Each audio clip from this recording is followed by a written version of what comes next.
Mbote, chers abonnés, Mbote, chers internautes, de partout où vous êtes, Boye Bola, mon émission Nabiso, École du patriotisme et du panafricanisme. Na volé nango ya éveil patriotique. Na ya chaîne Abino Oyo, au message c'est vrai, pour l'andela déjà, chaîne Otobengi, Maïlrabi TV. Lelo toye une fois de plus pour que tout mec un peu Kosolola, tout son Abino, comme mon messano. Toujours par rapport à l'actualité de l'heure, parce que l'objectif nabiso principal, n'est titre et émission nabiso, éveil patriotique. Éveil patriotique parce que souhait nabiso les arts congolais a toujours éveillé. Parce que ceux qui congolais éveillé, chers congolais, de là où vous êtes, mettez-vous en tête que ce pays risquera d'être balkanisé, ce pays risquera d'être soldé, on ne sait pas, nous, de n'importe quelle manière. Voilà pourquoi nous avions voulu à ce que nous puissions mettre à votre disposition cette émission pour que chaque fois que nous avons un sujet d'actualité, que nous puissions partager ensemble avec vous, tout simplement parce que nous avons besoin de vous, certainement pour vous aussi avoir besoin de notre interprétation, de nos analyses. Voilà pourquoi nous mettons à votre disposition cette émission pour qu'ensemble, nous puissions toujours savoir quoi parler. Alors, pour aujourd'hui, c'est vrai, nous avons des sujets, mais vous allez remarquer avec moi qu'il y a un sujet d'actualité, c'est le passage de notre frère, de notre papa, qui est aussi un opposant, Martin Fayoulou, qui est actuellement en France, selon ses dires. Il était parti rendre visite à son petit-fils, parce que son fils, ou je ne sais pas si c'est sa fille qui a mis au monde, alors il était parti lui rendre visite, mais qu'à cela ne tienne, il a profité de sa présence en France pour essayer un peu de mobiliser ses troupes par rapport aux démarches que eux pensent salutaires pour la République démocratique du Congo. C'est leur droit, nous ne pouvons pas les en vouloir parce que il a le pouvoir, il a ces droits-là de réunir les gens et de partager avec eux ses points de vue. Alors, avant d'aller loin, j'aimerais d'abord que, avec le concours de l'ingénieur Rio, que nous puissions vous mettre son extrait, l'extrait ou soit son passage, je crois, entre RFI ou France 24, où il est passé, il a parlé de ce qu'il a dit. Alors, j'aimerais que vous puissiez d'abord suivre cela. Et juste après ça, nous allons revenir pour analyser ensemble ce qui a été se dire. Merci. Sans plus tarder, nous demandons à l'ingénieur Rio. Ingénieur Rio, s'il vous plaît, aidez-nous un peu à balancer cet extrait de notre frère Martin Fayoulou qui était des passages dans une des chaînes internationales en France. Merci beaucoup. 4 grandes figures de l'opposition congolaise, longtemps divisées, s'expriment d'une seule voix dans une déclaration commune. Martin Fayoulou, Moïse Katumbi, Délicé Sanga et Joseph Kabila dénoncent la mauvaise gouvernance et la dérive autoritaire du régime de Félix Tshisekedi. Surtout, ils appellent à un dialogue national pour sortir la RDC de l'impasse alors que la guerre dans l'Est continue de faire rage dans un silence assourdissant. Que peut encore la politique face à la violence armée? Quelle responsabilité les autorités congolaises, le Rwanda, de la communauté internationale? Martin Fayoulou, figure de l'opposition, un candidat malheureux à la présidentielle de 2018, est notre invité. Bonsoir, Monsieur Fayoulou, et bienvenue sur France 24. Bonsoir. Je n'ai pas été un candidat malheureux. J'ai gagné, mais M. Kabila et M. Nanga ont décidé autrement. Ils ont fabriqué des chiffres pour mettre Félix Tshisekedi. Je corrige cela. Absolument, c'est votre droit. Alors, rentrons dans cette conversation, si vous voulez bien. Pour la première fois depuis le début de cette crise dans l'Est, la crise récente, je parle de 2025, donc de janvier, vous signez une déclaration commune avec Moïse Katumbi, Délicé Sanga et Joseph Kabila, votre ancien adversaire, vous venez de le mentionner. Qu'est-ce qui vous unit aujourd'hui alors que tout vous opposait hier? C'est les Congos, c'est les pays, c'est la paix au Congo, c'est la sécurité au Congo, c'est l'envie, le besoin pressant d'arrêter des tueries, des massacres des Congolais. Et c'est ça qui me fait signer avec Joseph Kabila, Delis Sanga, Moïse Katumbi, et demain, je pourrais signer avec Félix Tshisekedi s'il décide que nous nous mettons ensemble pour discuter, parler de la vérité, se réconcilier et à mettre en place la cohésion nationale au Congo. Vous appelez à un dialogue national, vous parlez de causes internes de la crise, comme la mauvaise gouvernance ou la restriction, je signe à la restriction des libertés. Est-ce une manière de dire que le gouvernement congolais porte une part de responsabilité dans l'enlisement de cette crise dans l'Est? Une grande part de responsabilité. Un gouvernement, s'il est mis en place, c'est pour résoudre le problème du pays. Mais si le gouvernement s'occupe à enrichir ses membres, à enrichir le membre des familles, ce n'est pas un gouvernement. Si un gouvernement ne s'occupe pas de la sécurité de son peuple, de l'intégrité territoriale, ce n'est pas un gouvernement. Néanmoins, est-ce que vous avez été approché pour entrer dans un gouvernement d'union nationale si c'était proposé? Et si c'était proposé, est-ce que vous accepteriez? Non, je n'ai pas été... je dois être clair, on m'a sollicité pour rencontrer M. Kolongele et Bérande, c'est lui qui consultait les gens pour ces gouvernements d'union nationale. Je dis que non, je ne pouvais pas accepter parce que je souhaite que les évêques catholiques et les pasteurs protestants réunis ensemble dans leur initiative de pacte social pour la paix et le bien vivre ensemble. Et donc, je souhaite que ces pactes, cette réunion ait lieu pour que nous puissions parler des problèmes du pays. Le président Tshisekedi, de son côté, affirme vouloir mettre fin à la guerre avec l'appui des États-Unis et du Qatar. Vous parlez-vous de négociations opaques avec le Rwanda et la présence de forces étrangères sur le sol congolais? Que savez-vous exactement des accords en cours et que redoutez-vous exactement? On ne sait pas grand-chose si ce n'est la déclaration des principes que nous avons vus. Et ce que nous nous disons, c'est très clair. Toute initiative tendant à amener la paix, la sécurité en RDC et dans la région des Grands Lacs, nous sommes d'accord. Il y en a plusieurs aujourd'hui. Il y a Doha, il y a les évêques catholiques et protestants, les pasteurs protestants, il y a l'Union africaine et il y a Washington. Mais est-ce que ces initiatives ne peuvent pas se fondre en une avec tout le monde ensemble pour, sous la facilitation, le leadership des évêques et des pasteurs congolais pour qu'on trouve la solution? Kinshasa accuse de son côté Joseph Kabila d'être lié à l'Alliance Fleuve Congo, la plateforme dont fait partie le M23. Vous, Martin Fayulu, vous vous engagez aux côtés de lui dans ce communiqué. N'y a-t-il pas là une contradiction? Est-ce que vous cautionnez tout simplement ce qu'on lui reproche? Mais je n'en sais rien. Kinshasa, en tout cas, vous voulez parler de monsieur Félix Tshisekedi. Ils se connaissent bien, Félix Tshisekedi et Joseph Kabila. Ils ont signé des accords. Parlons de leurs accords d'abord. Moi, ce qui m'intéresse, c'est le Congo. Ce n'est pas Tartampion ou Fayulu, Tshisekedi, Kabila, Katumbi. Moi, ce qui m'intéresse, c'est le Congo. Est-ce que nous pouvons nous mettre ensemble pour parler des problèmes du Congo et trouver des solutions durables? Les évêques, qui sont des autorités morales, des autorités spirituelles, ils ont dit, mettez-vous ensemble. Si eux, ils le disent, vous voulez que moi, je me soustrais pour dire que j'élimine tel ou tel autre. Mais on m'a dit même qu'il faut discuter avec M. Nanga. Est-ce que je vais dire que non, on met M. Nanga de côté? Non, je dis tout le monde, ensemble, on se dit la vérité. Les Sud-Africains, ils ont bien fait cet exercice. Pourquoi nous ne le ferions pas?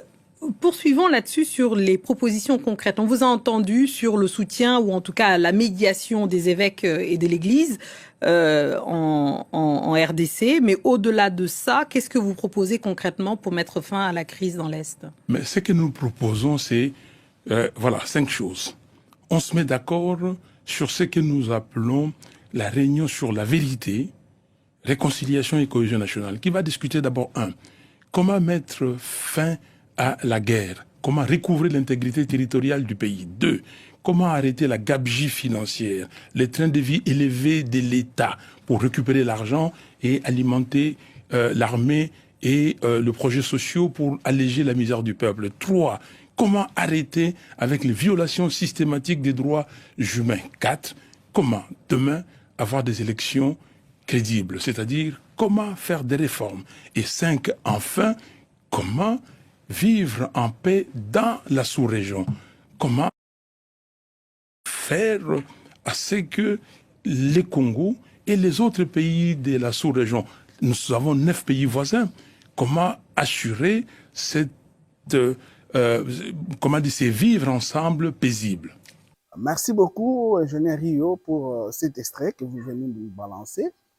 Chers frères congolais, je crois que de partout où vous êtes, vous avez suivi avec nous cet extrait. C'est une émission de à peu près 7 minutes, donc c'est 6 minutes et quelques.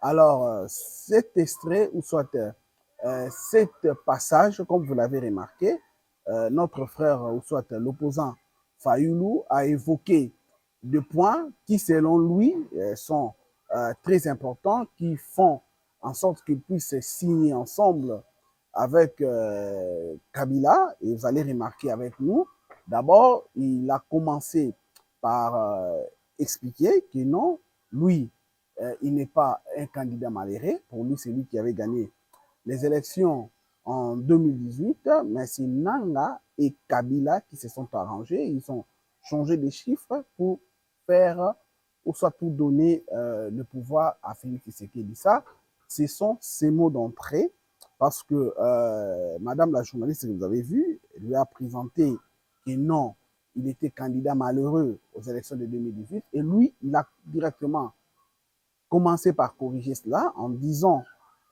clairement, selon lui, qui n'a jamais été un candidat malheureux, mais au contraire, c'est lui qui a gagné des élections, et c'est Nanga et Kabila qui se sont arrangés pour faire passer Tshisekedi.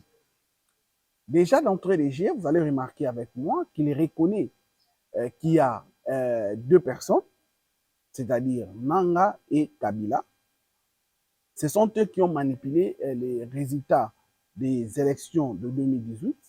Donc ce n'est ni lui, encore moins Félix Tshisekedi, parce que ce ne sont pas eux qui étaient les organisateurs des élections, parce que Kabila avait son dauphin, qui est Shadari, que tout le monde connaissait.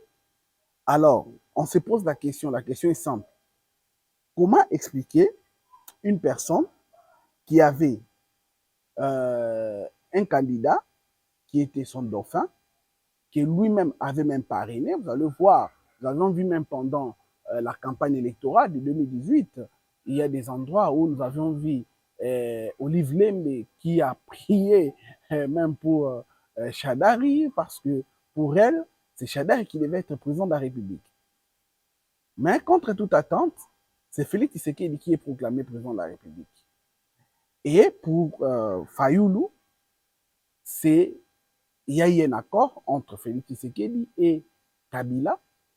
L'accord en question, où jusqu'au jour d'aujourd'hui, nous sommes maintenant au mois de mai 2025, c'est-à-dire 6 ans après, cet accord n'a jamais été divulgué. Curieusement, lors du début du mandat du président de la République, Félix Antoine Tshisekedi, ils ont commencé à gouverner ensemble parce que, vous allez vous souvenir, c'était FCC Cash, où Kabila, avec son FCC, avait 65% des postes ministériels, et Félix, avec son Cash où il y avait l'IDPS et INC, il n'avait que 35%. Et dans les 35% là, l'IDPS avait 23%, non, il en avait 24%, et INC en avait 11%. Chers Congolais, chers Africains, après cela, je crois après un temps, parce que nous avons vu comment est-ce que les FCC avaient tout fait pour bloquer le président Félix Tshisekedi pour qu'il ne puisse pas bien gérer ou gouverner le pays. Après un temps, il y a eu rupture. Cette rupture qui est la conséquence du discours que le président avait fait de 6 minutes, où il avait beaucoup regretté. Pourquoi est-ce qu'ils sont arrivés là alors qu'ils avaient commencé à bien gérer. Parce que pour lui, le président de la République, il voulait que la République démocratique du Congo puisse tenter un peu cette expérience pour que la République démocratique du Congo puisse bénéficier de l'apport de tous ses enfants, c'est-à-dire que ce soit les opposants ou le gens qui étaient hier au pouvoir. Donc, cette symbiose-là, de voir l'FCC et les cash gérer ou diriger ensemble, c'était une très belle expérience que lui voulait vraiment que ça puisse arriver jusqu'à bon port. Malheureusement, suite au coq à jambes, il était dans l'obligation de rompre cette coalition FCC cash. Et malheureusement, ou soit étonnement, jusqu'aujourd'hui, on n'a jamais vu cet accord être balancé officiellement. Alors que la coalition, ou soit la coalition FCC Cash a été rompue. Après cela, nous avions remarqué, en avançant, le président de la République a pu changer la majorité. Lui qui n'avait pas la majorité, mais il a pu prendre la majorité en pleine législature. Il a pris la majorité qui était un coup fatal contre le camp Kabila. Malheureusement, ou soit étonnamment encore pour la deuxième fois, malgré ces coups durs-là, l'FCC ou soit la Kabylie n'a jamais jusqu'au jour d'aujourd'hui balancé ces fameux accords qui disent que ça existe. Et après cela, nous avions vu beaucoup de choses. Au moment où nous parlons d'ailleurs, les FCC n'a pas participé aux élections, les PPRD non plus. Alors, cela avait comme conséquence, ils ne se sont pas représentés pendant les élections. Et aujourd'hui, ils n'ont même pas un député, encore moins un ministre, voire même les gens qui sont un député provincial, ainsi de suite. Alors, cela étant, chers frères congolais, je crois que si réellement il y avait les deals, ou soit l'accord entre Félix Tshisekedi et Kabila, moi je crois que Félix Tshisekedi les a mis tellement, il les a mis tellement dormir, et que si réellement cet accord existait, je ne pense pas que Kabila, ou soit la Kabylie pouvait être naïf jusqu'à ce point pour ne pas balancer cela. Donc je crois que, ou soit comprenez avec moi, que ce n'est que de l'utopie, ce n'est que de l'illusion.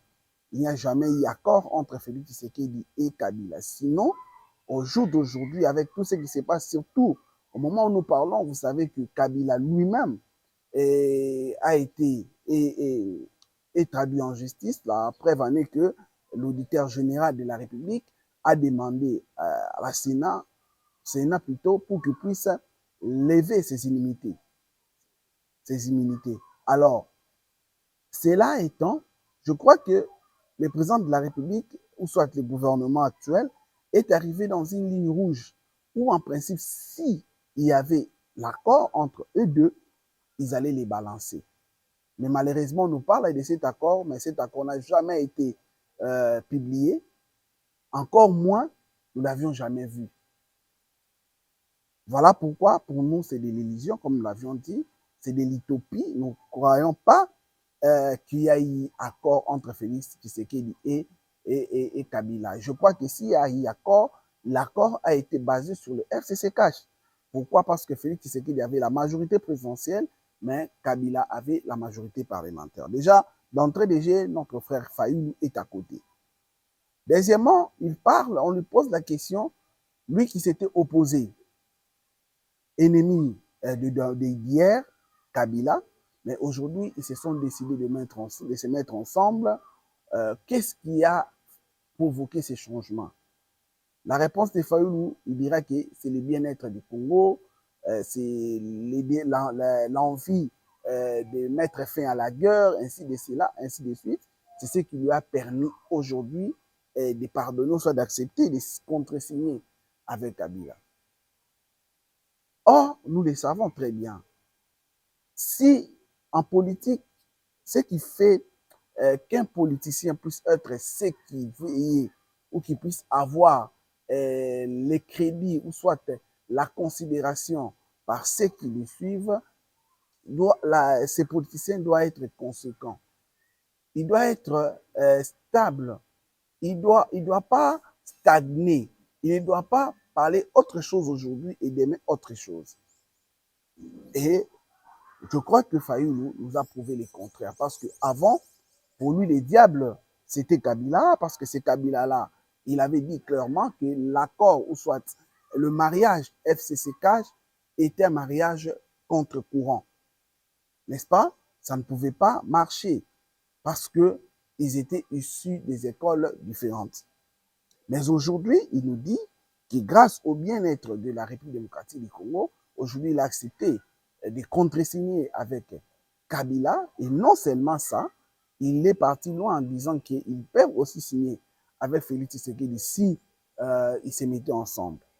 Or, toujours dans cette interview, la dame l'a posé la question de savoir s'il a été approché par le gouvernement en place pour mettre en place le gouvernement de l'Union nationale, parce que ce que nous savons, chers frères congolais, les politiciens font beaucoup des exercices politiciens. Et nous savons que l'objectif qu'ils sont en train de poursuivre derrière les dialogues, c'est le partage des postes. Là, nous devons être sûrs et certains. Cela veut dire qu'ils pensent à mettre en place un gouvernement d'union nationale. Ça, c'est clair. Et le président de la République, ayant compris cela, il les a dévancés. Il les a demandé que son conseiller Ebérande est là, qu'eux puissent passer devant lui, qu'ils puissent parler de tout ce qu'ils voulaient. Et en posant à M. Fayulu cette question, il voulait d'abord, il a tergiversé, il a voulu d'abord, il voulait mentir, mais comprenant qu'il ne pouvait pas mentir, il est revenu en disant que je dois dire la vérité.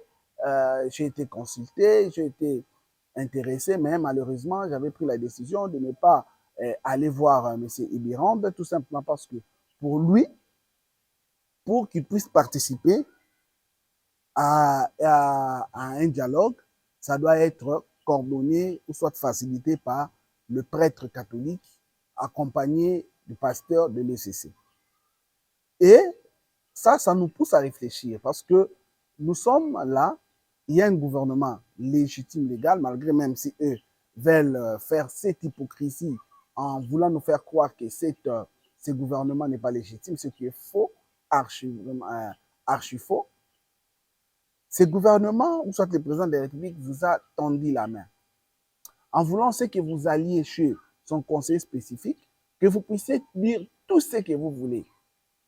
Vous n'aviez pas voulu aller voir les conseillers du président de la République, mais vous demandez à ce que le même président de la République puisse accepter les dialogues qui doivent être facilités, ou soit où la CENCO et les CC seront des médiateurs. La CENCO et les CCG, aujourd'hui, c'est prouvé par tout le monde, et même d'abord sont opposants au président de la République, ce qui veut dire qu'il y a des incohérences entre eux et les gens de l'opposition, et vous voulez assez que le président de la République puisse accepter de tels dialogues. Moi, je pense que nous devons être consensueux, nous devons être véridiques, et nous devons avoir une position réelle dans ce que nous cherchons. Ou soit, vous savez ce que vous cherchez, ou encore vous faites des choses par sentiment. Parce que je trouve ça anormal, chers frères congolais, de partout où vous êtes.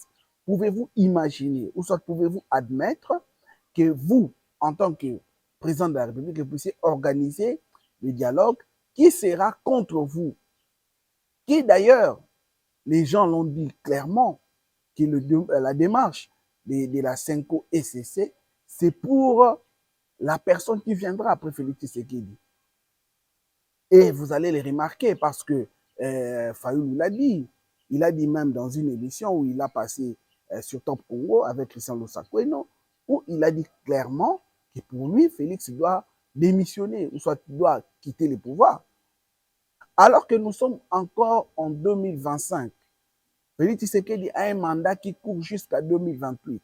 Mais par quelle magie nos frères de l'opposition qui sont à bout de souffle peuvent se permettre en demandant au président élu, constitutionnellement, il a un mandat de 5 ans, après une année, vous lui demandez de démissionner. C'est ce qu'on appelle l'illusion politicienne. Moi, je pense que nos frères politiciens, entre autres Martin Fayulu, doivent revenir sur terre. Ils doivent comprendre que en tant qu'opposants, ils ont leur rôle à jouer, Donc, il doit faire cette opposition, que ce soit parlementaire ou extra-parlementaire, parce que l'UDPS a pu faire ça de 2006 à 2011, étant donné qu'en 2006, ils n'ont pas participé aux élections, ils ont fait cela. En 2011, de 2011 en 2018, ils l'ont fait encore de façon extra-parlementaire parce que le président Etienne Tshisekedi, qui a été élu, et après la publication, il avait ordonné à tous les députés qui ont été élus sur la liste IDPS qui ne puissent pas participer officiellement. Et c'est ce qui s'est passé. Donc, il y avait une opposition extra-parlementaire qui a fait son travail. Moi, je pense que l'opposition devait se prendre en charge. L'opposition devait être conséquente parce que c'est Fayoulou qui a interdit à ces poulets de ne pas postuler, que ce soit aux élections provinciales tout comme nationales. Alors, ils doivent être conséquents. Il y a Kabila avec son FCC. Ils ont boycotté les élections, comme l'IDPS en 2006. Je crois qu'ils doivent être conséquents. Cela veut dire qu'ils doivent attendre jusqu'à 2028 pour qu'ils puissent participer aux élections. Et s'ils peuvent avoir dialogue, selon eux, qu'ils attendent d'abord que Félix Tshisekedi puisse terminer son deuxième mandat. Et après 2028, il faut se retrouver devant, ou soit tout autour d'une table, et parler et voir comment est-ce qu'ils peuvent organiser les prochaines élections. Mais moi, je trouve ça anodin qu'aujourd'hui, on puisse parler des démissions ou encore que l'opposition puisse vouloir à tout prix se retrouver dans le gouvernement. Or, ils ont un rôle très important à faire. Malheureusement, ils ne comprennent pas le rôle qu'ils doivent jouer. Voilà pourquoi nous l'avions toujours dit. Aujourd'hui, nous les remarquons. D'ailleurs, ce n'est plus secret des polichinelles. Beaucoup de gens les disent et les remarquent que depuis l'accession de l'IDPS au pouvoir, il n'y a plus de l'opposition. Il n'y a plus d'opposants. L'opposant veut se retrouver au gouvernement. Or, ça n'a pas de sens. Ils doivent jouer leur rôle de l'opposition. Ils doivent jouer ces rôles-là parce que c'est très important. Parce qu'un opposant, c'est comme un roulage qui, à chaque fois que le gouvernement en place peut s'enivrer du pouvoir, il peut toujours les interpeller pour qu'ils puissent revenir à l'ordre. Et d'ailleurs, ils peuvent les exposer pour que la population puisse comprendre comment est-ce qu'ils sont en train de mal gérer les pays. Et c'est ce qui sera comme argumentaire pour eux aux prochaines élections, pour qu'ils puissent vanter cela, afin qu'ils puissent gagner les élections. Mais malheureusement, l'opposition d'aujourd'hui veut toujours le dialogue. Pourquoi dialoguer? Et parle de la légitimité. Et parle de quoi ça? Qu'il y a une crise politique. Ce qui est faux. Je le dirai et je ne cesserai de le dire. En RDC, il n'y a pas de crise politique au moment où nous parlons. Il y a les élections qui ont été organisées en 2018. Nous avions eu trois catégories de gens. Il y a eu, après les élections, il y a eu la majorité qui s'est dessinée. Il y a eu l'opposition parlementaire et il y a eu aussi une opposition extra-parlementaire qui ont boycotté les élections. Alors, chers frères et sœurs, comment pouvons-nous parler aujourd'hui de la crise politique? Ça n'existe que dans des têtes de gens qui veulent en parler. Mais néanmoins, chers frères et sœurs, soyons conséquents, soyons réalistes. Il y a une crise sécuritaire, ça c'est vrai. Avec ce qui se passe à l'est de la République démocratique du Congo, voilà pourquoi nous interpellons, chers Congolais, partout où nous sommes, ce sont des somnolés. Réveillons-nous et restons éveillés. Tout simplement parce que l'ennemi ne désarme pas. Nous aussi, nous devons continuer à sensibiliser, nous devons continuer à mobiliser la population congolaise de partout où ils sont pour qu'ensemble, nous puissions bouter dehors cet ennemi commun pour que nous puissions ramener la paix sur toutes les étendues de la République démocratique du Congo. Car les Congolais de partout où ils ont le droit, ils ont vraiment le droit de vivre en paix. Voilà pourquoi la paix en question, ça doit être le concours de tout Congolais.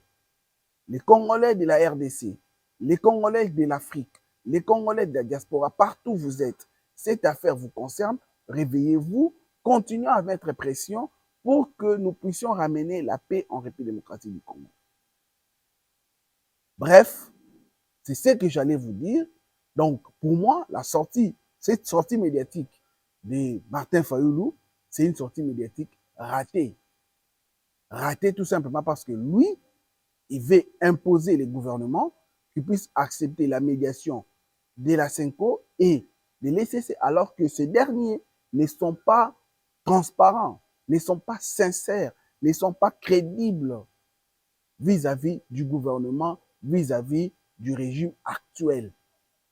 Or, il devait être cette église-là au milieu du village. Il ne devait pas donner ce qu'on appelle des positionnements.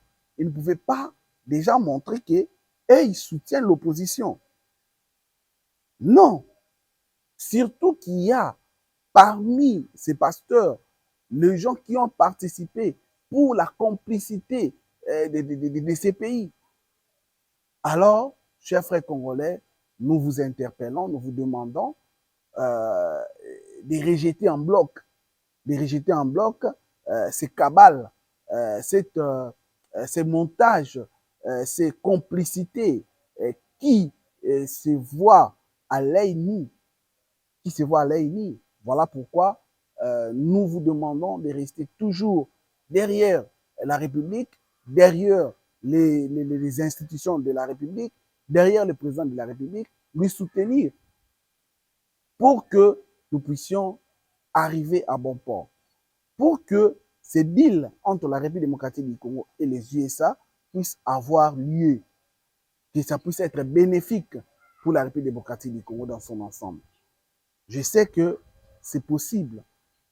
Je crois ensemble avec vous que cela sera du concret et qu'il y aura des résultats probants qui feront en sorte que la République démocratique du Congo puisse en sortir gagnant.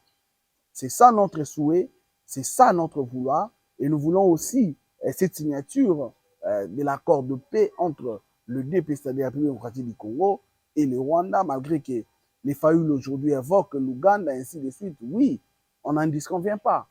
Mais néanmoins, celui qui s'affichait haut et fort, c'était les Rwandais. Donc moi, je pense que commencer déjà avec les Rwandais, c'est un bon signe. Voilà pourquoi nous, à MyGrad TV, nous, à École du patriotisme et du panafricanisme, nous, à l'éveil patriotique, nous demandons à ce que les choses puissent bien se passer, que nous puissions faire confiance au gouvernement, que nous puissions aller dans ces accords le plus vite possible pour ramener la paix en République démocratique du Congo, notre pays.